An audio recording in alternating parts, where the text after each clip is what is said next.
omega is basically same for all the particles. Okay, so that's why you can write this omega I to be omega.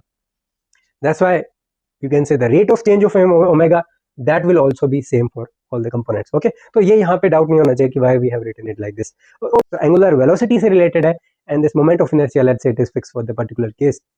It means this is the rotational kinetic energy of the system. Basically rotational system में आपको initial angular velocity पता हो, final angular velocity पता हो, if you don't know what will be the total torque on the system, what will be the angular displacement, then you can calculate it easily only with the help of angular velocity. Okay, तो ये इसकी काफी खास बात रहती है आपकी work energy theorem की.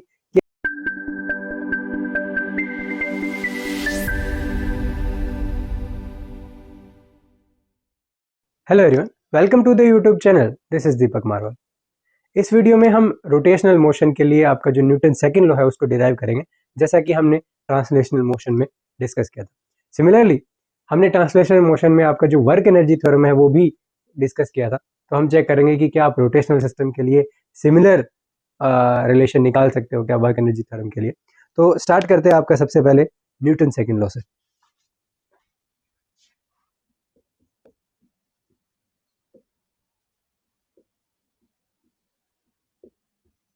और जो आपका न्यूटन सेकंड लॉ है वो हम फिक्स्ड एक्सिस रोटेशन के लिए यहाँ पे ड्राइव करेंगे.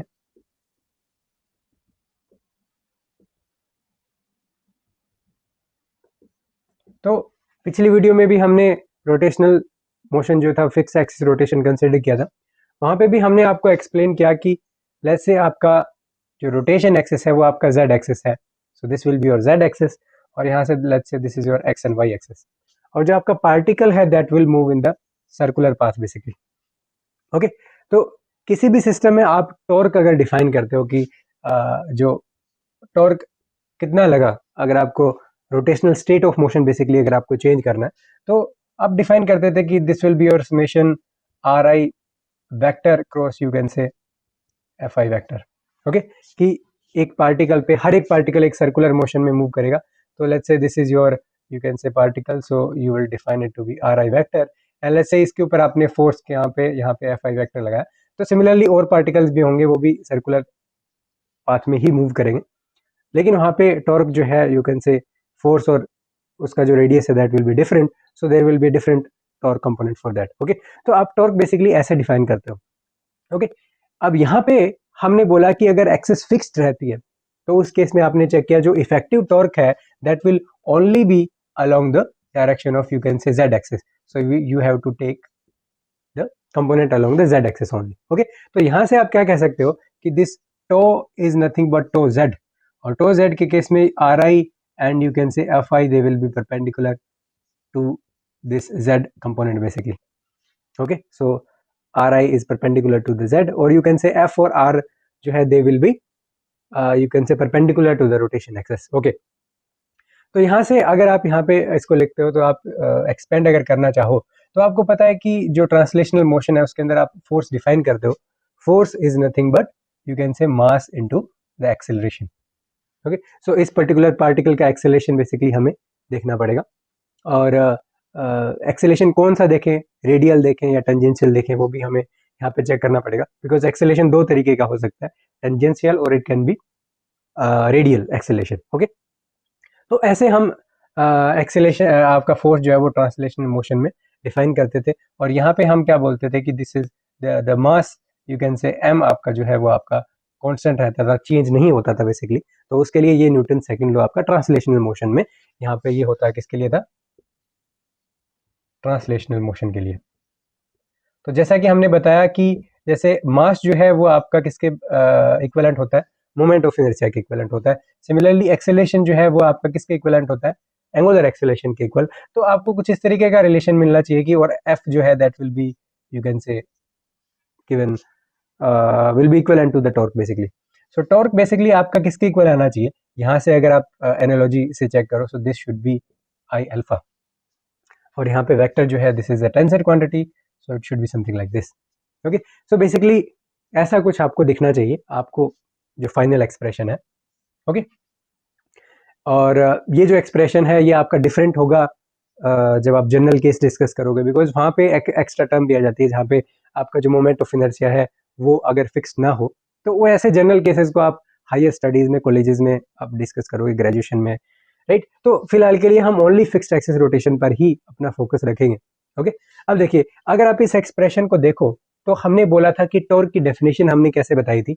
हमने बोला था कि अगर आपको टॉर्क डिफाइन करना है, सो मैग्नीट्यूड की अगर हम बात करें, नॉट द डायरेक्शन, हमने बोला था कि you just need to take the position vector of that particular element, and you need to take the tangential component of force. Okay, अब tangential means यहाँ पे अगर आप इसको लिखोगे that will be Ri and this will be, you can say, mass into the acceleration, and this acceleration will be tangential component of the acceleration basically. Okay, तो यहाँ से अगर मैं इसको रीराइट करता हूँ तो आपको यहाँ से क्या देखने को मिलेगा, that this should be, you can से, summation of Ri and multiply by, so this will be a constant value, we are only considering the magnitude, right? So Ri and this will be basically perpendicular to the rotation axis. Okay, so यहाँ पे clearly हम check कर चुके हैं, because the Ri component will be perpendicular to the torque component, so this will be like this. Okay, and this will be m, and this will be a ith component, and this will be tangential. Okay, अब यहाँ पे हमें इस tangential component की बात करनी पड़ेगी कि ये टेंजेंशियल कंपोनेंट है क्या बेसिकली। तो देखिए, यहाँ पे ये जो पार्टिकल अगर रोटेट किया, इस पोजीशन से इस पोजीशन पे गया, तो आप देख पा रहे हो कि ये यहाँ से यहाँ पर मूव कर रहा है, राइट। तो यहाँ से यहाँ वेलोसिटी में कितना चेंज हुआ बेसिकली, उसको हम टेंजेंशियल कंपोनेंट बोलते हैं। देखिए, टेंजेंशियल तो ये वाला कंपोनेंट हो जाता है, और रेडियल कुछ इस डायरेक्शन में बाहर की तरफ होता है रेडियल, उसको रेडियल कंपोनेंट बोलते हैं, ये आपका टेंजेंशियल होता है। अब एक चीज आपने नोटिस करी होगी कि जब हमने रोटेशनल मोशन को जब स्टडी कर रहे थे, तो आपने एक रिलेशन निकाला था। अब ये सर्कुलर मोशन है, तो सर्कुलर मोशन के लिए एक रिलेशन आया था, that v is equal to R omega. R radius हो जाता है इसका, और आर रेडियस कौन सी होगी, परपेंडिकुलर डिस्टेंस होगी एक्सिस से, राइट। एंड ith कंपोनेंट की बात कर रहे हैं, तो that will B, you can से, ith basically. Okay, so it will be given like this. Okay, and obviously omega will also be, you can से, so omega will also be, let's say, ith component, you can say. Okay, तो यहाँ से आपको क्या देखने को मिलेगा, that you will see that v is equal to r omega. अब अगर आपको यहाँ से निकालना है इसका कंपोनेंट, किसके लिए, एक्सीलेशन के लिए, तो आपको पता है इसका क्या लेना पड़ेगा, डेरिवेटिव लेना पड़ेगा। So just need to take dvi divided by dt will be equal to r perpendicular. देखिए, r परपेंडिकुलर तो एक फिक्स्ड रेडियस है, लेकिन ये क्वांटिटी जो है, this will B omega I d omega I divided by dt. So this is your alpha. So basically you will write that ai tangential, if I'm talking about, that will be equal to r perpendicular, and this will be d omega, this will be alpha I basically. Okay, अब यहाँ पे अगर values हम substitute करते हैं basically, तो हमें यहाँ से क्या देखने को मिलेगा, that this tau vector is nothing but, यहाँ से कितना हो जाता है, this will be summation of ri perpendicular, और मैग्नीट्यूड की ही बात कर रहे हैं फिलहाल, so this will be ri perpendicular multiply by mass, and this will be ri perpendicular, this will be ith component and alpha I. Okay, so यहाँ से आपको क्या देखने को मिलेगा कि यहाँ पे अगर मैं इसको लिखना चाहूँ कुछ इस तरीके से, that this will be your m, and this will be, obviously this will be ith component for mass also, so this will be mi and ri perpendicular and this alpha I. Okay, अब यहां से आप क्या notice करोगे कि हर एक component जो है वो आपका क्या मूव कर रहा है। एक ओमेगा जो है, लेट्स से आपका फिक्स्ड है, let's say fixed means omega axis आपका फिक्स्ड है, तो हर पार्टिकल का जो बेसिकली वेलोसिटी डिफरेंट होगा, उसका रेडियस डिफरेंट होगा, लेकिन उसका जो ओमेगा है that will be fixed for all the particles basically. Okay, circular motion में ये चीज होती है। It means when you going to do the D omega I divided by D T, it means it will be same for the all components, so I will write it to be alpha. Okay, so alpha component यहाँ पे है, और ith के साथ ये क्या है, summation है, and this will be your r I perpendicular square basically. तो ये कुछ इस तरीके से हमने इसको यहाँ पे लिख दिया है। ओके, अब यहाँ पे एक इंपॉर्टेंट चीज आपको क्या देखने को मिलेगी कि अल्फा जो था वो सारे पार्टिकल्स के लिए क्या था, सेम था, बिकॉज ओमेगा सबके लिए सेम है, ओनली वेलोसिटी और आपका जो डिस्टेंस है परपेंडिकुलर, और यू कैन से radius of the circular motion, वो आपका क्या था, वो डिफरेंट डिफरेंट हो सकते हैं, but omega you can say you are talking about a fixed axis. So you can say every particle will have same d theta. Because why I'm saying this, because this omega is nothing but d theta divided by dt. So if we are talking about a system जहाँ पे एक axis के about rotation हो रहा है, तो हर एक particle किसी भी पोजीशन पे अगर आप रखा हो, so if you are displacing it by let's say d theta angle, so every particle will rotate about this axis with the d theta basically. So this will be d theta for all the particles, it will be same, right? So you can write the d theta is same for a dt time, it means omega is basically same for all the particles. Okay, so that's why you can write this omega I to be omega.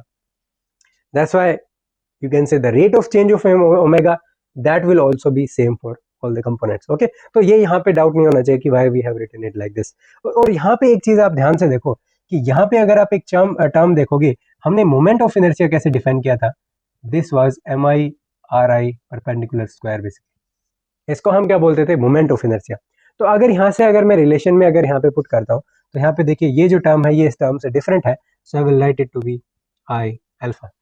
और basically आपका जो torque है that is a vector quantity, this is an tensor quantity, so this will be the relation. Okay, so आपको torque vector कितना मिला, torque vector is nothing but I alpha vector. तो ये जो है ये आपका न्यूटन सेकंड लॉ हो जाता है जैसा हमने यहाँ पे बताया था. सिमिलरली आपको ऐसा ही you can say conversion basically use करना है और आपको मिल जाएगा. अब यहाँ पे हमने क्या बोला है कि आपका मोमेंट ऑफ इनर्शिया जो है वो फिक्स्ड है, आई आपका चेंज नहीं हो रहा. जैसे यहाँ पे हमने बोला था कि अगर आपका मास चेंज नहीं हो रहा है, यहाँ पे basically moment of inertia change नहीं होना चाहिए. इट मींस पार्टिकल जो है दे शुड बी रिजिड.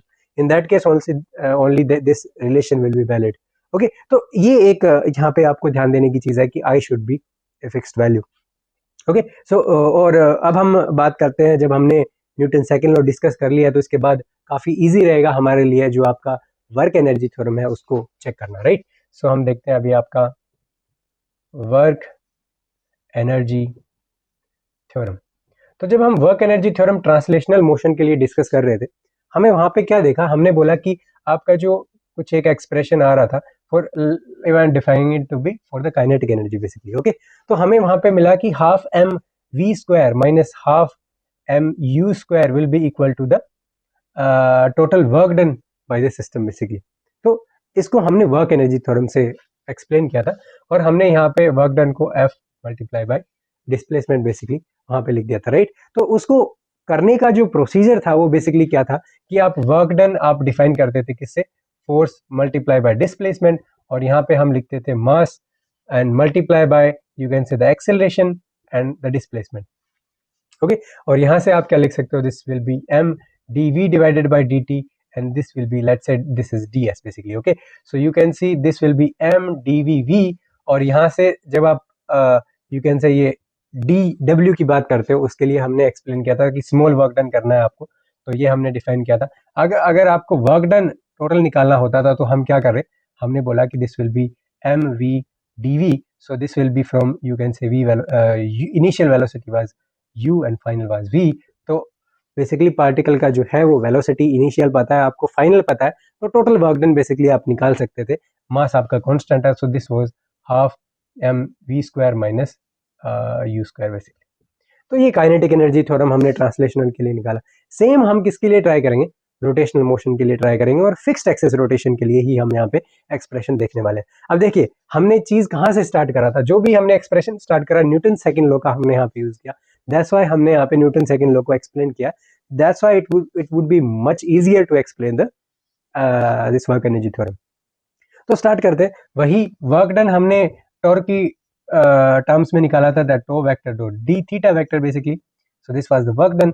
और अगर हम इसको स्केलर टर्म में in terms of magnitude only लिखे तो यू कैन से आप टॉर्क को कैसे लिख सकते हो, this will be your I alpha vector और this will be your d theta. Okay, so I will only write the magnitude for a moment. Okay, तो यहाँ पे आप अल्फा कैसे डिफाइन करते हो, alpha is nothing but d omega divided by D t. So we just need to substitute the value. So डब्ल्यू will be equal to I and this will be d omega divided by dt and this will d theta. So d theta divided by dt is nothing but omega. Okay, and this we are defining for d theta, it means it is dw basically, small work done for small displacement आपने करा है fixed axis rotation में. Okay, अब यहाँ पे आपको integration करना है simply, so this total work done basically that will be equal to, you can say integration आप करोगे तो I will be a constant value omega D omega, और this will be from omega 0 to omega basically, so we will write to be half I and omega square minus omega node square basically, right? तो ऐसा कुछ आपको expression मिलेगा। अब यहाँ पे आप देख पा रहे हो this is your energy, this is your energy, तो इट मीन्स किसी तरीके की एनर्जी है, this you can say kinetic energy जिसको हम बोलते हैं, this is your I omega square, because आपका काइनेटिक हमने इसलिए बोला because it is related to the angular velocity, तो एंगुलर वेलोसिटी से रिलेटेड है, and this moment of inertia let's say it is fix for the particular case, it means this is the rotational kinetic energy of the system, okay, because इसके अंदर आपका जो kinetic वाली term जो है वो आ रही है, राइट? तो आपने यहाँ पे भी देखा कि इस रिलेशन में और इस रिलेशन में सिमिलैरिटी कहाँ से आ रही है, आपने सिर्फ मास को जो है वो आपने आई से रिप्लेस कर दिया and you have written v by omega, right? तो ये बेसिकली आपकी हो जाती है work energy theorem for the rotational system. तो बेसिकली रोटेशनल सिस्टम में आपको इनिशियल एंगुलर वेलोसिटी पता हो, फाइनल एंगुलर वेलोसिटी पता हो, if you don't know what will be the total torque on the system, what will be the angular displacement, then you can calculate it easily only with the help of angular velocity, okay? तो ये इसकी काफ़ी खास बात रहती है आपकी work energy theorem की, कि आपको सिस्टम के बारे में कोई इन्फॉर्मेशन नहीं पता, ओनली इनिशियल और फाइनल जो स्टेट है उसकी आपको एंगुलर वेलोसिटी बेसिकली पता है, you can calculate the total work done, okay? Otherwise अगर अगर आपको पता है तो वर्क डन का नॉर्मल डेफिनेशन भी होता है, this is nothing but something like this, तो आप इसकी हेल्प से भी सॉल्व कर सकते हो और इसकी हेल्प से भी सॉल्व कर सकते हो, राइट? सो आई होप कि आपको काफी अच्छे से समझ आ गया होगा कि आपका जो न्यूटन सेकंड लॉ है वो आपका ट्रांसलेशनल मोशन और रोटेशनल मोशन में सिमिलर टाइप के एक्सप्रेशंस रखते हैं। सिमिलरली जब आप मूव करते हो वर्क एनर्जी थ्योरम की केस में तो वहां भी चीजें आपको सेम दिखती है, सिर्फ एक ही चीज आपको यहाँ पे नोटिस करनी पड़ेगी कि आपका जो मास है वो कांस्टेंट रहता है ट्रांसलेशनल मोशन में, और आपका जो moment of inertia that should be constant for the rotational system, because then only these equations will be valid, और वो आपका तभी पॉसिबल होगा then your system will be rigid basically, और एक एक्सेस के अबाउट रोटेशन हो रहा है but the particles are not, you can say उनके बीच का जो डिस्टेंस है that is not changing, okay? So I hope कि काफी अच्छे से समझ आ गया होगा, so thank you all for watching and we will meet in the next video, thank you.